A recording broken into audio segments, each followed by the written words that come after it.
Welcome again to my channel. I hope you all are well at your home. So today's topic is theorems of probability. पिछले lecture में हम लोगों ने कुछ basic of probability किए थे, basic practical questions किए थे और आज हम अपनी थ्योरम से स्टार्ट करने जा रहे हैं। मेनली आपके तीन थ्योरम्स जो हैं आपके पास एडिशनल थ्योरम, मल्टीप्लिकेशन थ्योरम और बायस थ्योरम, और आज हम पढ़ेंगे आपकी एडिशनल थ्योरम। तो एडिशनल थ्योरम पहले जो है हमारे पास फर्स्ट जो केस है इसमें for mutually exclusive events. Mutually exclusive events क्या होते हैं? जो एक बार में सिर्फ एक ही अकर हो। लाइक अगर मैंने एक कॉइन को टॉस किया है तो एक कॉइन को टॉस करने से क्या होगा, या तो हेड आएगा या फिर आएगी टेल, है ना। तो दोनों इकट्ठे नहीं आ सकते, तो वही है हमारे पास म्यूचुअली एक्सक्लूसिव इवेंट्स या म्यूचुअली एक्सक्लूसिव केस। तो वो हमारा जो केस है एडिशनल थ्योरम में कैसे अप्लाई होगा? Probability of occurrence of either A or B is a sum of individual probability of A and B। ये बोलता है कि अगर मान लो हमारे पास दो इवेंट है और दोनों इवेंट में से सिर्फ एक ही अक्कर हो सकता है, या तो हेड आएगा या टेल आएगा, तो उसकी हमारे पास प्रोबेबिलिटी कैसे निकालेंगे? दोनों की इंडिविजुअल प्रोबेबिलिटी, ए की अलग से और बी की अलग से, जब हम दोनों की प्रोबेबिलिटी को ऐड कर देते हैं वो हमारी बन जाती है एडिशनल थ्योरम। इसमें हमारे पास जो इजी वे है हमारे पास इसको याद रखने का कि हमेशा हमारे क्वेश्चन में मेंशन होगा ईदर और का केस। हमारे पास मेंशन होगा ईदर और, या तो ये या फिर ये मेंशन होगा, तो आपको पता चल जाएगा ये एडिशनल थ्योरम है। कभी भी ऑप्शन वाली बात की जाए तो हमारे पास वहाँ पर हमारे अप्लाई होगी एडिशनल थ्योरम। तो देखते हैं एडिशनल थ्योरम कैसे है। अगर मान लो मुझे एडिशनल थ्योरम निकालनी है probability of A or B, देखो क्या मेंशन किया है, और ना, तो मतलब या तो ए अक्कर होगा या फिर बी अक्कर होगा। तो कैसे कंप्यूट करते हैं? Probability of A plus probability of B. अब मान लो हमारे पास प्रोबेबिलिटी ऑफ ए का फॉर्मूला हम लोगों ने पिछले लेक्चर में हम लोगों ने किसी भी इवेंट का फॉर्मूला क्या किया था? m/n, जिसमें m होता था हमारे पास फेवरेबल और n होता था हमारे पास म्यूचुअली एक्सक्लूसिव। तो वही है, अब एक इवेंट है A, उसकी प्रोबेबिलिटी मान लो है m1/n, और एक इवेंट है B, उसकी प्रोबेबिलिटी है m2/n। तो दोनों में से सिर्फ एक ही इवेंट हो सकता है, या तो A या फिर B। तो दोनों को हम लोग यूजिंग एडिशनल थ्योरम हमारे पास क्या कर देंगे? ऐड कर देंगे m1/n प्लस m2/n। तो हमारे पास बाद में क्या निकल के आया? m1 plus m2/n। ये है हमारे पास एडिशनल थ्योरम। इसके हम लोग आगे कुछ प्रैक्टिकल क्वेश्चंस करेंगे, वो है आपके पास।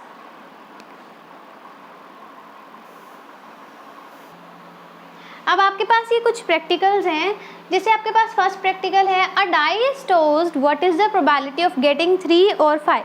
देखो इसमें क्या मेंशन किया हुआ है? 3 और 5 और मेंशन किया हुआ है, मतलब हमारे पास कौन सी थ्योरम होगी? Additional theorem. यहाँ पर उन्होंने बोला कि एक डाई को, एक क्यूब को मैंने थ्रो किया है, तो हमें पता है ये जो क्यूब है, इस क्यूब के हमारे पास 6 फेसेस होते हैं, कुछ भी आ सकता है 1 से 6 में। हमें निकालना है कि हमारे पास क्या चांसेस है 3 और 5 के आने के, या तो 3 या 5।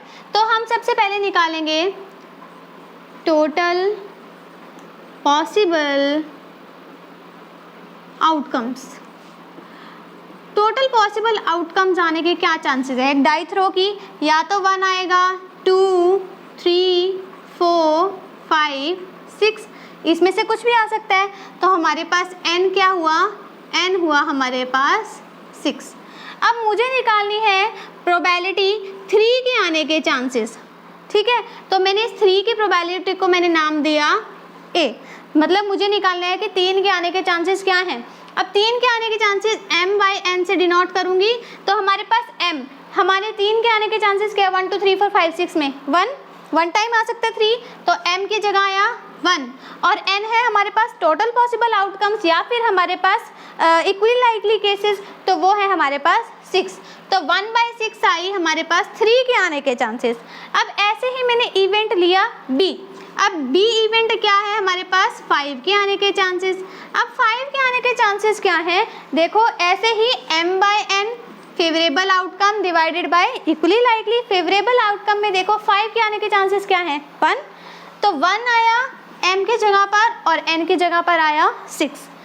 अब हमें निकालना है या तो AI, या तो मतलब 3 का मल्टी 3 हो या फिर हमारे पास 5 हो, दोनों में से सिर्फ एक ही चीज़ हो सकती है। तो हम कौन सी थ्योरम यूज़ करेंगे? Using additional theorem. Using additional theorem क्या रहती है आपके पास? प्रोबेबिलिटी ऑफ A और B। A की प्रोबेबिलिटी क्या निकाली है हमने? 1/6 और B की क्या निकाली है? अगेन 1/6। तो हमारे पास प्रोबेबिलिटी क्या आई? 2/6 या फिर हमारे पास 1/3। ये आपके पास आंसर है हमारे पास यूजिंग एडिशनल थ्योरम कि अगर मैंने एक डाई को टॉस किया तो हमारे पास 6 और 5 आने के चांसेस क्या है। ऐसे हम एक अपना नेक्स्ट क्वेश्चन करेंगे। नेक्स्ट क्वेश्चन में बोला है कि एक बैग है, बैग में हमारे पास 30 बॉल्स हैं, 30 बॉल्स 1 to 30 तक, और वो बोलते हैं कि हमें प्रोबेबिलिटी निकालनी है कि वो जो मैंने बॉल निकाली है वो हमारे पास या तो मल्टीपल हो 5 का या मल्टीपल हो हमारे पास 8 का। 5 और 8। अब देखो 8 की और की बात की है ना, और का मतलब है हम क्या कौन सी यूज़ करेंगे थ्योरम? Additional theorem. अब हम लोग देखो यहाँ पर भी पहले वही total possible outcomes. Total possible outcomes क्या रहेंगे हमारे पास, जिसको मैंने स्मॉल एन से डिनोट करना है। हमारे पास टोटल नंबर ऑफ बॉल्स कितनी है? 30 में से कोई भी आ सकती है, तो हम लोगों ने एन की जगह पर रखा 30। अब हम लोगों ने प्रोबेबिलिटी ऑफ इवेंट ए में हम देंगे जिसका मल्टीपल होगा 5 का, तो मल्टीपल ऑफ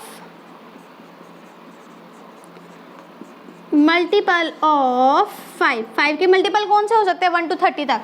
5, 10, 15, 20, 25 एंड 30। तो हमारे पास कितने हुए 5 के मल्टीपल? 1 2 3 4 5 6। तो हमारे पास क्या आया? प्रोबेबिलिटी ऑफ ए क्या आई हमारे पास?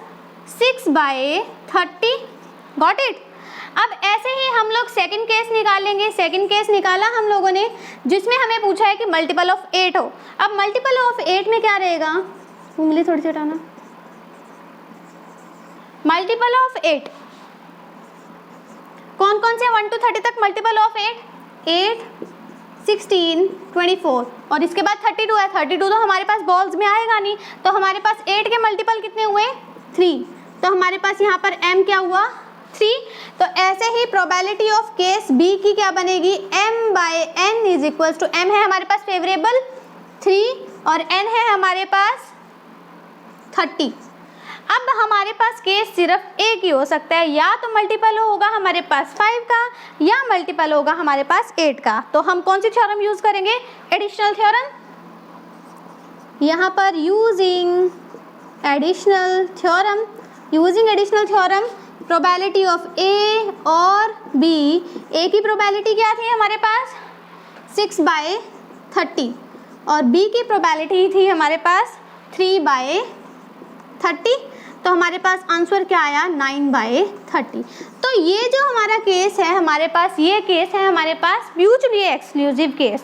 अब नेक्स्ट हम करेंगे, अब जो नेक्स्ट आपके पास केस है वो है आपके पास not mutually exclusive events. Not mutually exclusive में क्या है कि जिसमें हमारे पास इकट्ठे 2 इवेंट्स आ सकते हैं, मतलब कुछ कॉमन चीज़। जैसे एक एग्जांपल है, मान लो एक कोई ग्रुप है A और एक ग्रुप है B। A ग्रुप करता है डांसिंग और B ग्रुप करता है सिंगिंग, और उनमें जो बच्चे हैं, कुछ बच्चे ऐसे हैं जो सिंगिंग भी करते हैं और डांसिंग भी करते हैं। तो ये वाला जो कॉमन पोर्शन है, ये कोई पोर्शन जो है वो दोनों में आ रहा है। तो इसी जो ये वाला जो केस है इसको एक और नाम से जानते हैं, वो है आपके पास ओवरलैपिंग। ओवरलैपिंग का मतलब है जिसमें एक दूसरे को मर्ज कर रहे हैं, एक दूसरे को कवर कर रहे हैं। तो ये है आपके पास नॉट म्यूचुअली एक्सक्लूसिव इवेंट्स। अभी तो आपके पास ये 2 इवेंट्स का कर रहे हैं हम लोग, तो 2 इवेंट्स का एक क्वेश्चन है आपके पास। अ कार्ड इज ड्रॉन, एक कार्ड मैंने ड्रॉ किया है, प्रोबेबिलिटी निकालनी है that it is either a spade or a king. और सबसे पहले चीज़ तो देखो यहाँ पर वर्ड आ गया ईदर और, जहाँ पर हमारे पास ये वर्ड आ जाता है हमें पता चल जाता है कि एडिशनल थ्योरम अप्लाई होगी। अब एडिशनल थ्योरम तो अप्लाई होगी, हम लोग करते हैं क्वेश्चन। सबसे पहले देखो कि टोटल पॉसिबल आउटकम्स। सबसे पहले एक चीज़ आपको और नोटिस करनी है, इसका जो फॉर्मूला रहता है probability of A plus probability of B, और जो ये कॉमन चीज़ है, ये कॉमन चीज़ है हमारे पास ए बी, इस चीज़ को माइनस कर देंगे क्योंकि ये हमारे पास दो बार कवर हो रही है, एक बार ए में एक बार बी में। तो जो एक बारी हम लोग इस चीज़ को, जो कॉमन चीज़ है उसको सब्ट्रैक्ट कर देंगे। तो यहाँ पर हमारे पास क्वेश्चन में पूछता है कि वो स्पेड है या किंग है। तो हमने सबसे पहले देखना है कि टोटल पॉसिबल आउटकम्स क्या रहेंगे। आपके पास कार्ड्स कितने होते हैं? 52 होते हैं ना। अब 52 को हम लोग दो पार्ट में डिवाइड करते हैं, 26 जिसमें आपके पास रहते हैं रेड और 26 जिसमें आपके पास रहते हैं ब्लैक। यहाँ पर 26 को और डिवाइड किया होता है 13 और 13 में। 13 और 13 में कैसे?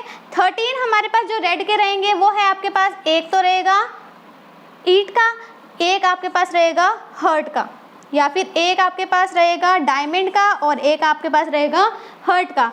ऐसे ही ब्लैक में आपके पास एक तो रहेगा स्पेड का और एक रहेगा आपके पास क्लब का।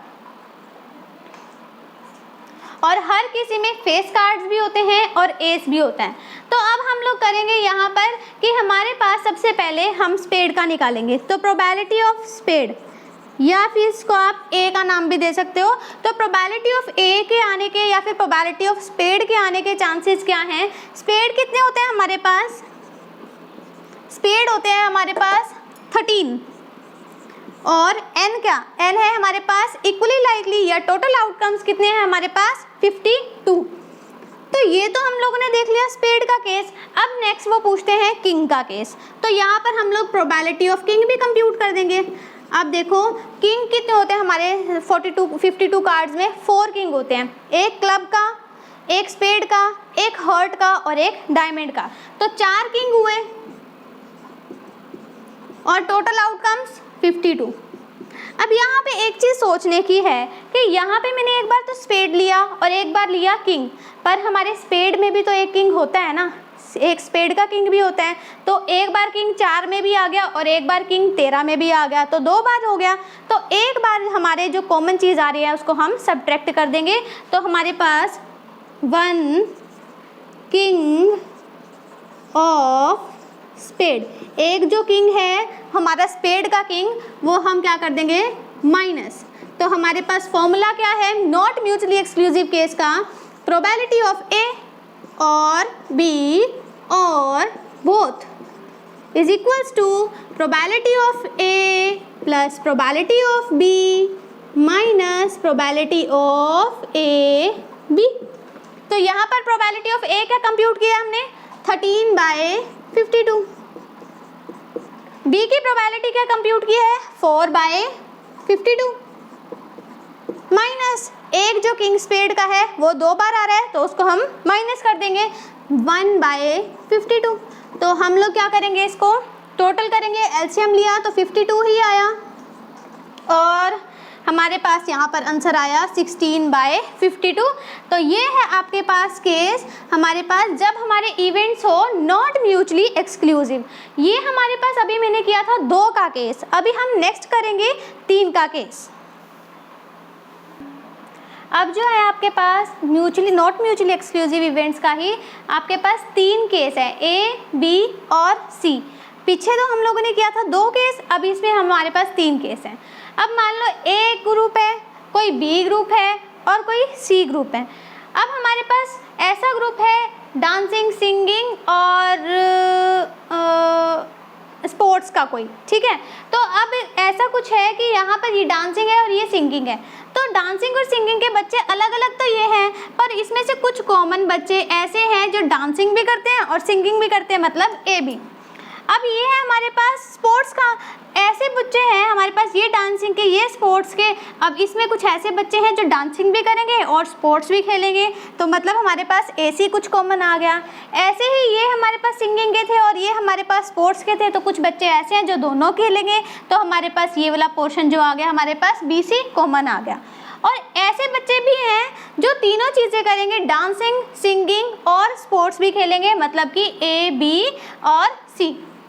तो हमें क्या करना है, जब हम लोग प्रोबेबिलिटी निकाल रहे हैं, एक चीज़ अगर बार बार कवर हो रही है तो उस चीज़ को करना है माइनस और एक ही बारी उस चीज़ को लेना है। इसका एक फॉर्मूला रहता है आपके पास 3 केस का।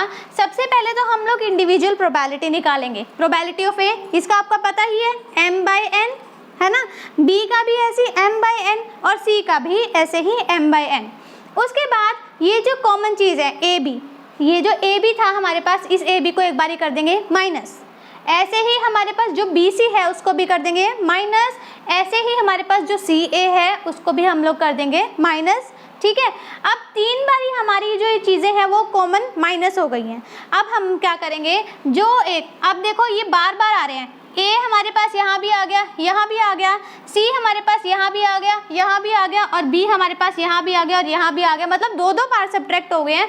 तो हम लोग क्या कर देंगे, एक बार कॉमन चीज़ ए बी और सी की एक बार हम लोग उस चीज़ को क्या कर देंगे, ऐड कर देंगे। तो ये आपके पास बन जाएगा एक हमारे पास 3 इवेंट्स वाली एडिशनल थ्योरम का केस, जिसमें हम पहले क्या करेंगे, इंडिविजुअल प्रोबेबिलिटी, फिर कॉमन वाली माइनस, और फिर जो तीनों की कॉमन है उसको हम लोग कर देंगे ऐड। तो ये आपके पास था case not mutually exclusive events. I really hope you like my video. Please like, share and subscribe my channel. Thank you and have a nice day.